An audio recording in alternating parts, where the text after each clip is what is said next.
Hello everyone, आज हम पढ़ेंगे कार्डिक अरिथमियाज के बारे में। एक्चुअली होता क्या है, अगर आप अरिथमिया का टॉपिक पढ़ेंगे तो आपको अरिथमिया टर्म में समझ में आएगा।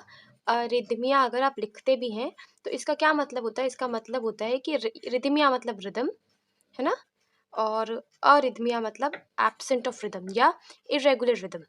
तो जो अरिथमिया होता है वो क्या होता है, disruption of the normal rhythm of the heart. तो इसको अरिथमिया को क्या लिख सकते हैं, disruption of normal cardiac rhythm.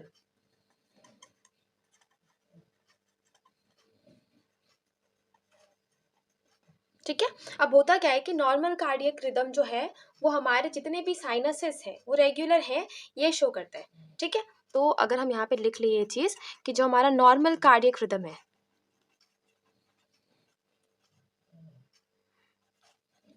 Rhythm जो है वो इंडिकेट करता है रेगुलर साइनस। ठीक है, और होता क्या है, रेगुलर साइनस रिदम जिसका जो रेट है हमारा वो हमने पढ़ा है कि कितना हो सकता है। एवरेज देखिए तो 72 और अगर रेंज में देखिए तो 60 to 100। तो normal sinus rhythm with a cardiac rate, with heart rate या कार्डियक रेट इसको बोल दो, cardiac rate 60 to 100 beats per minute.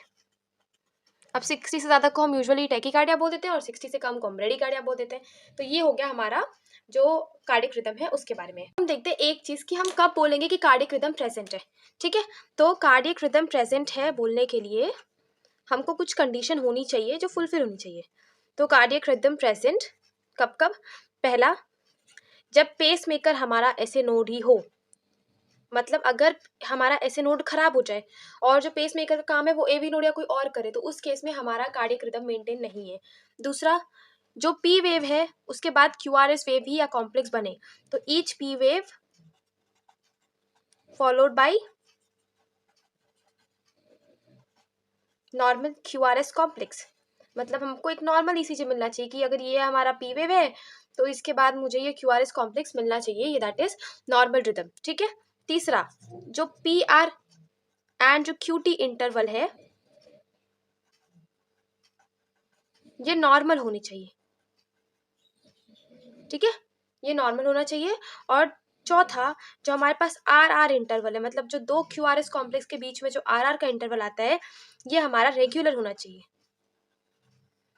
तो अगर हमारे ये चार फीचर्स प्रेजेंट है तो हम बोल सकते हैं कि हमारा जो कार्डियक साइकिल है, कार्डियक है, हार्ट है, वो रिदम में है। क्या क्या, ऐसे नोड ही पेसमेकर हो, पी वेव के बाद हमारे हमेशा क्यू आर एस कॉम्प्लेक्स हो, इसके अलावा पी आर वेव और क्यू टी इंटरवल नॉर्मल होना चाहिए और आर आर इंटरवल जो है वो रेगुलर होना चाहिए। अब अगर इनमें से कोई भी एक कंडीशन डिस्टर्ब हो या सारे के सारे ही कंडीशन डिस्टर्ब हो, उस केस को हम बोलते हैं कार्डियक अरिथमिया। और कार्डियक अरिथमिया के जो क्लासिफिकेशन है वो अलग अलग बेसिस पे किया जा सकता है, जैसे कि या तो जो रिदम है वो एबनॉर्मल हो जाए, या तो रिदम नॉर्मल हो लेकिन कंडक्शन में ही डिफरेंस हो जाए, या तो जो रिदम है वो हार्ट के नॉर्मल कंडक्शन पाथवे की जगह किसी और पाथवे से निकलने लगे।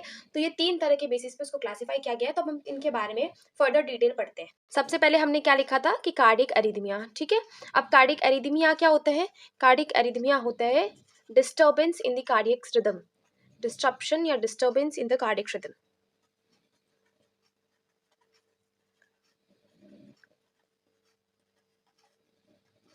अब होता क्या है, जो हमारा एरिथमिया है ना, ये एक्चुअली तीन तरह से हम इसको क्लासिफाई कर सकते हैं।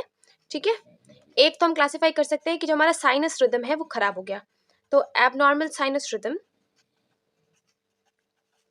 दूसरा, हमारा जो कंडक्शन पाथवे है उसमें कहीं ब्लॉकेज आ गया, डिस्टर्बेंस आ गया, तो that is called as conduction disturbance, या इसको हम हार्ट ब्लॉक के नाम से जानते हैं।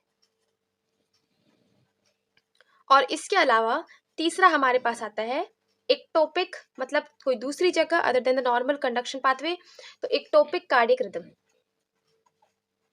अब इसके अंदर भी अगर आपको फ्लो चार्ट बनाना है तो थोड़ा अच्छा सा और आप फ्लो चार्ट बना सकते हैं कि जो हमारा एबनॉर्मल साइनस रिदम है इसके अंदर तीन चीज आएंगी, दैट इज सबसे पहला तो साइनस अरिथमिया,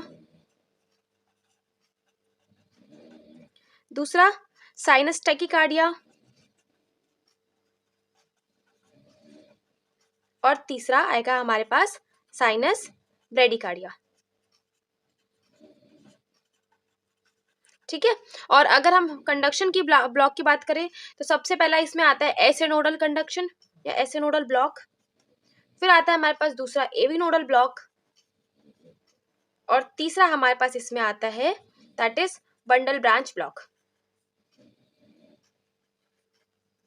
ठीक है, अब जो एवी नोड ब्लॉक है ना, ये भी फर्दर 3 तरह के क्लासिफिकेशन है, 1 डिग्री ब्लॉक, 2 डिग्री ब्लॉक और 3 डिग्री ब्लॉक। तो ये क्या थे, कार्डिक अरिथमिया के जो बेसिक इंट्रो वाले पोर्शन थे वो थे, जिसमें हमने इसका डेफिनेशन पढ़ा, साइनस रिदम के प्रेजेंट होने के फीचर्स पढ़े और कार्डिक रिदम का अरिथमिया के क्लासिफिकेशन पढ़े, जिसमें एक आता है एबनॉर्मल साइनस रिदम, मतलब हमारे साइनस रिदम में कहीं डिस्टर्बेंस है, या तो हमारा कंडक्शन सिस्टम में अगर कहीं डिस्टर्बेंस है तो कंडक्शन ब्लॉक या हार्ट ब्लॉक बोलते हैं, और तीसरा होता है हमारा जो कार्डिक रिदम है वो कहीं और से जनरेट हो रहा है। तो दिस आर थ्री क्लासिफिकेशंस। अब हम इन क्लासिफिकेशंस के बारे में डिटेल में पढ़ेंगे अगले लेक्चर में।